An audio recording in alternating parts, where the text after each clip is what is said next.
तीसरे अंतर्राष्ट्रीय योग दिवस के मौके पर प्रधानमंत्री नरेंद्र मोदी ने लखनऊ के रमाबाई अंबेडकर सभा स्थल पर योग किया। तेज बारिश के बावजूद योग में हिस्सा लेने पहुंचे पीएम मोदी। इस मौके पर प्रधानमंत्री नरेंद्र मोदी ने योग को सेहतमंद रहने के लिए जरूरी बताया। विश्व के अनेक देश जो न हमारी भाषा जानते हैं, न हमारी परंपरा जानते हैं, न हमारी संस्कृति से परिचित है, लेकिन योग के कारण आज पूरा विश्व भारत के साथ जुड़ने लगा है। पीएम मोदी के साथ यूपी के राज्यपाल राम नाईक ने भी योगाभ्यास किया। भव्य रहा अंतर्राष्ट्रीय योग दिवस पर लखनऊ का आयोजन।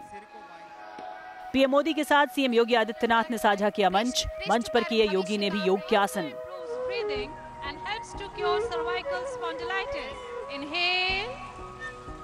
रमाबाई मैदान में अंतर्राष्ट्रीय योग दिवस का हिस्सा बनने के लिए उमड़ी हजारों की भीड़। 51,000 लोग बने योग दिवस कार्यक्रम का हिस्सा। इस बीच हुई बारिश से मैट उड़कर लोगों ने अपना बचाव किया। सामान्य स्थिति में वापस आए। राष्ट्रपति प्रणब मुखर्जी ने भी योग किया। इस मौके पर राष्ट्रपति भवन के अधिकारियों ने भी योगाभ्यास किया। राष्ट्रपति प्रणब मुखर्जी ने सभी देशवासियों से योग को अपनी आदत में शुमार करने की गुजारिश की। अहमदाबाद में बाबा रामदेव संघ बीजेपी के राष्ट्रीय अध्यक्ष अमित शाह ने योगाभ्यास किया। इस मौके पर गुजरात के सीएम विजय रूपानी ने भी योग किया। हमारा जागृत हो जाता है। कई मायनों में खास रहा अहमदाबाद में अंतर्राष्ट्रीय योग दिवस का आयोजन। योग दिवस के मौके पर बनाए गए 24 वर्ल्ड रिकॉर्ड, जिन्हें तोड़ना किसी के लिए भी आसान नहीं। करते रहिए, सभी रुकेंगे नहीं, रोकना नहीं है किसी को भी। अहमदाबाद में सूर्य नमस्कार पर बनाए गए 9 विश्व रिकॉर्ड।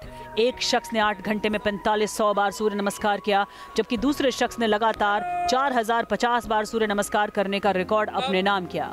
रिकॉर्ड बनाने वालों को बाबा रामदेव ने सम्मानित किया। मैंने बोला है, मेरी जिंदगी का सबसे सुखद आनंद का अनुभव है कि जब करीब 24 वर्ल्ड रिकॉर्ड यहाँ एक साथ बने हैं, और अब ये विश्व कीर्तिमान शायद आने वाले 50 वर्षों तक नहीं टूटेगा, क्योंकि इस तरह से लाखों लोगों को एक स्थान पर सुबह 5 बजे जुटाना और फिर एक समरसता के साथ, एक रूपता, यूनिफॉर्मिटी के साथ योग कराना, ये कोई छोटा कार्य नहीं था। दिल्ली के कनॉट प्लेस में एनडीए के राष्ट्रपति पद के उम्मीदवार रामनाथ कोविंद और केंद्रीय मंत्री वेंकैया नायडू के साथ कई बीजेपी नेताओं ने योग किया। दिल्ली के मुख्यमंत्री अरविंद केजरीवाल भी मौजूद रहे। रामनाथ कोविंद ने लोगों को योग करने की सलाह दी। स्वास्थ्य की वजह से सुषमा स्वराज ने योग तो नहीं किया, लेकिन लोगों का साथ जरूर दिया। बाईं ओर से श्वास लीजिए, दाईं ओर से छोड़ दें। गुलाबी नगरी जयपुर में राजस्थान की मुख्यमंत्री वसुंधरा राजे ने योग किया। इस दौरान राजस्थान सरकार में मंत्री काली चरण का हाथ वसुंधरा राजे के हाथ से टकरा गया, जिससे थोड़ी असहज स्थिति पैदा हो गई। मध्य प्रदेश के मुख्यमंत्री शिवराज सिंह चौहान ने भोपाल में मंत्रियों और आम लोगों के साथ योग किया। इस दौरान शिवराज सिंह ने योग के कई आसन भी किए। रायपुर में छत्तीसगढ़ के मुख्यमंत्री सीएम रमन सिंह ने योग किया। सीएम रमन सिंह की योग की पाठशाला में लोगों ने एक ही रंग के कपड़े पहने। रमन सिंह ने लोगों से अच्छी सेहत के लिए योग को अपने जीवन का हिस्सा बनाने की अपील की। मुंबई में महाराष्ट्र के मुख्यमंत्री देवेंद्र फडणवीस और केंद्रीय रेल मंत्री सुरेश प्रभु ने योग किया। दोनों ने इस दौरान योग के कई आसन किए। मुख्यमंत्री ने योग के कई फायदे भी गिनाए। देहरादून में उत्तराखंड के मुख्यमंत्री त्रिवेंद्र सिंह रावत ने लगाई योग की कार्यशाला। मुख्यमंत्री ने निरोग रहने के लिए योग के कई आसन किए। इस दौरान एक बच्ची ने योग के कई आसन किए, जिसे देखकर वहां मौजूदा लोग रोमांचित हो गए।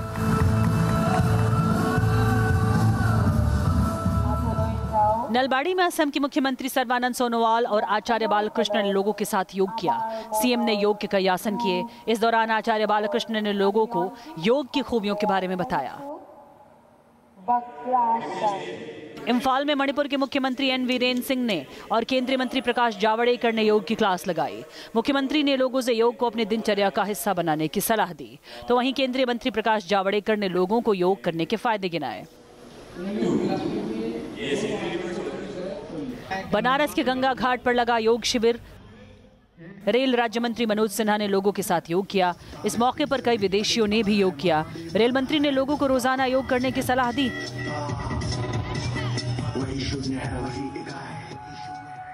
श्रीनगर में जम्मू कश्मीर के उप मुख्यमंत्री निर्मल सिंह ने किया योग। निर्मल सिंह ने योग की कई खूबियों को गिनाया। उप मुख्यमंत्री के साथ सभी ने योग के आसन किए। जितनी जगह अवेलेबल है उसके अनुसार। केंद्रीय मंत्री जितेंद्र सिंह ने जम्मू में लगाई योग की पाठशाला। जितेंद्र सिंह ने कहा कि लोगों का योग के साथ जुड़ाव तेजी से हो रहा है और जो लोग योग करते हैं उनके जीवन में उसका असर दिखाई देता है। और आगे की क्रियाएं करते हैं। भोपाल में योग दिवस के मौके पर कांग्रेस कार्यकर्ताओं ने मोदी सरकार के खिलाफ शव आसन किया। पोस्टर बैनर लगाकर सरकार का विरोध किया। मंदसौर में किसानों के आंदोलन के दौरान पुलिस फायरिंग में 6 किसानों की मौत हुई थी। किसान कर्ज माफी की मांग कर रहे थे। बिजनौर में प्रदर्शन कर रहे किसानों ने योग किया। भारतीय किसान यूनियन ने जिले भर में 70 स्थानों पर चक्का जाम किया। स्वामीनाथन कमेटी की सिफारिशों को लागू कराने की मांग को लेकर किसानों का प्रदर्शन। जाम लगाने के बाद किसानों ने सड़क पर ही योग किया। बेंगलुरु के कांतिरवा स्टेडियम में लगा योग शिविर। 6000 से ज्यादा लोगों ने एक साथ योग किया। विश्व की सबसे पुरानी योग ट्रेनर टाव लिंच और भारत की सबसे पुरानी योग ट्रेनर अम्मा नानमल ने योग के आसन करके लोगों में भरा जोश। इस मौके पर बीजेपी नेता अनंत कुमार और समाज सेवी अन्ना हजारे भी मंच पर मौजूद रहे।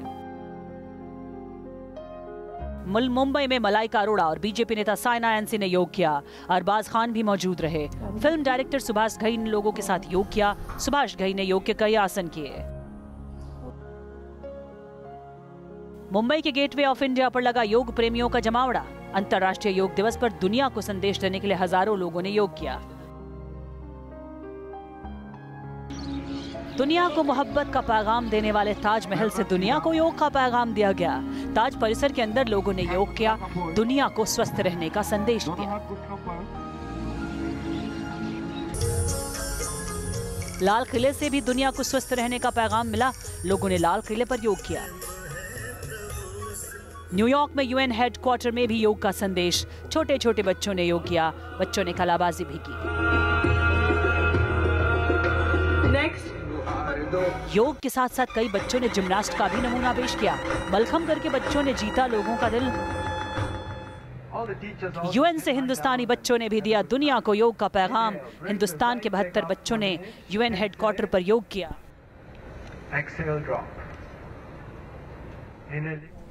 तो आपको दिखा रहे थे हम ये तस्वीरें जो कि अंतर्राष्ट्रीय स्तर पर नहीं बल्कि पूरे देश में योग दिवस को किस बड़े पैमाने पर लोगों ने न सिर्फ अपनाया बल्कि योग को अपनी जीवन शैली का हिस्सा भी बताया। लेकिन आइए अब आपको कुछ वास्तविकता दिखाते हैं जो कि हमारी ज़िंदगी का वो हिस्सा है जिसे हम रूबरू नहीं होना चाहते। राजधानी दिल्ली के मादीपुर इलाके में कुछ ऐसी तस्वीरें आई हैं जो कि आपके रोंगटे खड़े कर सकती हैं। नशे की हालत में एक व्यक्ति ने 10 साल के एक बच्चे को सड़क पर पीट कर पटक कर मार डाला। इस शख्स की बर्बरता का यह आलम है कि आज ये बच्चा अस्पताल में है, जिंदगी और मौत के बीच खड़ा है, लेकिन अब इसकी स्थिति बहुत ही ज़्यादा नाजुक बताई जा रही है। आरोपी प्रवीण को पुलिस ने गिरफ्तार तो जरूर कर दिया है और प्रवीण का कहना है कि इस लड़के की वजह से वो 2.5 साल का बच्चा जो प्रवीण का था उसे ये लड़का पीटा करता था और इसी का बदला लेने के लिए उस व्यक्ति ने इस 10 साल के बच्चे के साथ ये दुष्कर्म किया।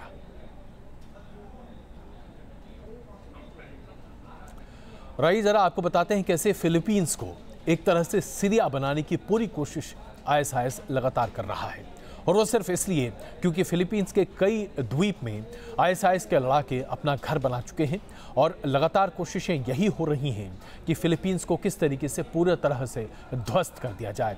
फिलीपींस की सरकार और पुलिस लगातार इसका मुकाबला कर रहे हैं, मुंहतोड़ मुकाबला कर रहे हैं, लेकिन जो स्थितियां निकल कर आ रही हैं उससे एक बात स्पष्ट है कि फिलीपींस फिलहाल आईएसआईएस के आतंकियों का गढ़ बन चुका है।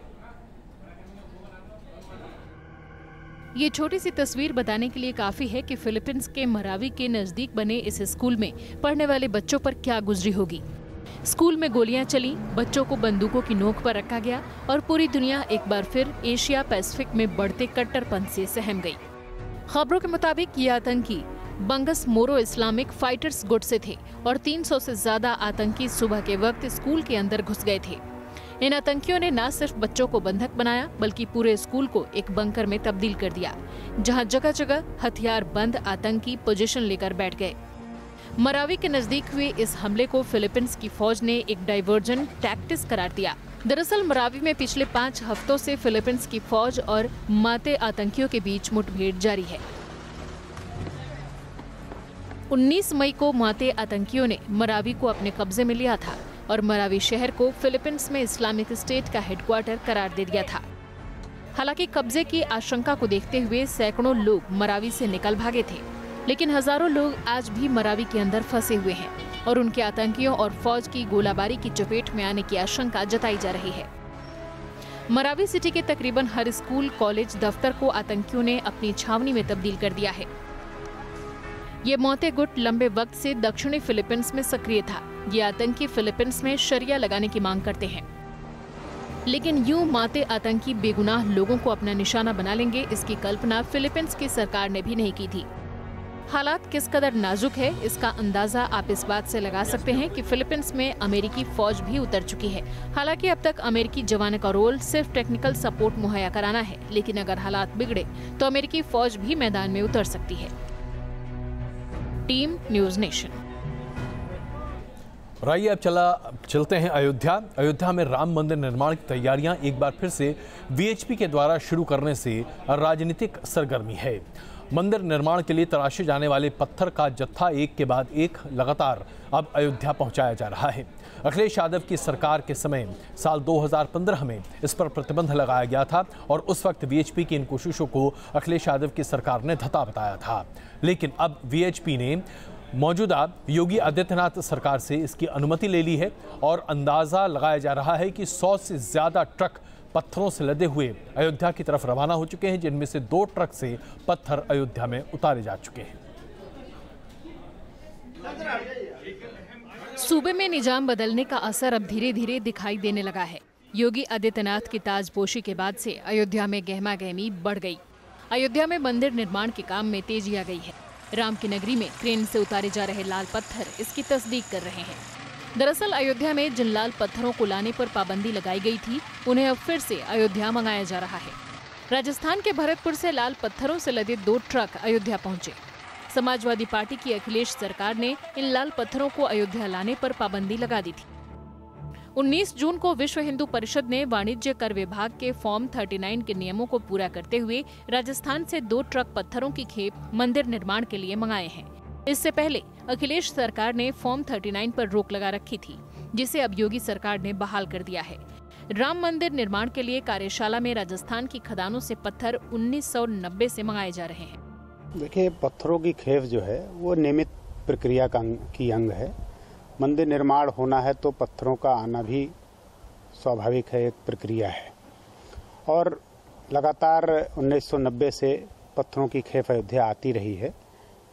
कल जो है 2 ट्रक पत्थर जो है पुनः राजस्थान से आया है और इन पत्थरों पर नक्काशी होनी है। पत्थरों की तराशी पर पाबंदी लगाने वाली अखिलेश सरकार पर विश्व हिंदू परिषद ने तंज कसा है। उन्होंने कहा कि जिस तरह से पूर्व सीएम अखिलेश यादव मंदिर निर्माण में बाधा बने, इसी वजह से आज वो सत्ता से गायब हो गए हैं। भगवान राम के कार्य में जो भी बाधक होता है, स्वाभाविक है कि उसे हनुमान जी दंड देते हैं। पिछली सरकार ने पत्थरों को लाने में कहीं न कहीं अवरोध उत्पन्न किया, जिसका परिणाम ये रहा कि आज वह सत्ता से च्युत हैं, सत्ता से गायब हैं और उनको इसका दंड भी मिला। मुख्यमंत्री बनने के महज 2 महीने के भीतर योगी आदित्यनाथ ने अयोध्या का दौरा किया था। योगी ने अयोध्या को कई सौगातें भी दी और अखिलेश यादव पर अयोध्या की उपेक्षा का आरोप लगाया।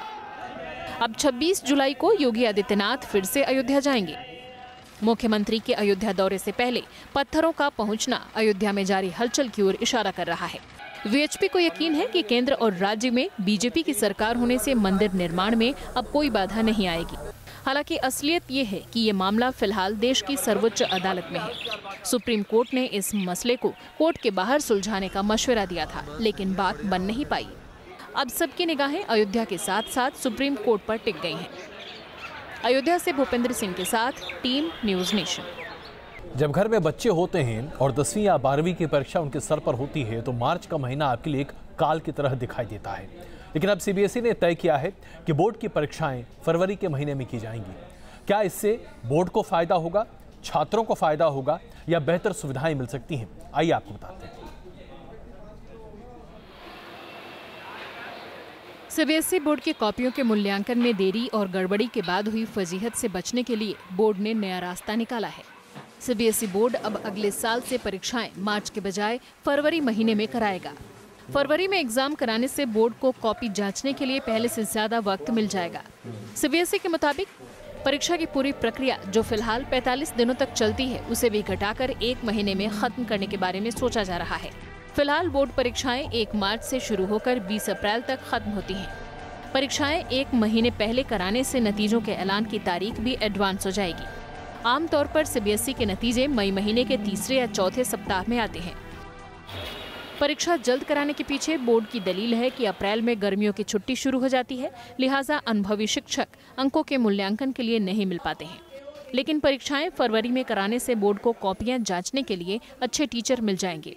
इससे पहले अप्रैल में जब कॉपियां जांची जाती थी तो बोर्ड को अस्थायी, एडहॉक या फिर कम अनुभवी टीचर ही मिल पाते थे।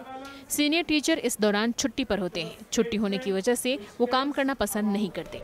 उधर बोर्ड टीचर्स ट्रेनिंग की ही तरह एग्जाम की कॉपियां जांचने वाले शिक्षकों को भी ट्रेनिंग देने के बारे में सोच रहा है। अगर ऐसा हुआ तो मूल्यांकन करने वाले टीचरों के लिए भी ट्रेनिंग के 2 सेशन रखे जाएंगे, जिसकी शुरुआत दिसंबर 2017 में हो सकती है। सीबीएसई बोर्ड परीक्षा के मूल्यांकन प्रक्रिया में हर साल देश भर में 2 सेंटर बनाए जाते हैं, जिसमें करीब 50,000 टीचर कॉपियां जांचने का काम करते हैं। बोर्ड की नई नीति से उम्मीद की जा सकती है कि अगली बार किसी फजीहत का सामना नहीं करना पड़ेगा। Team news nation.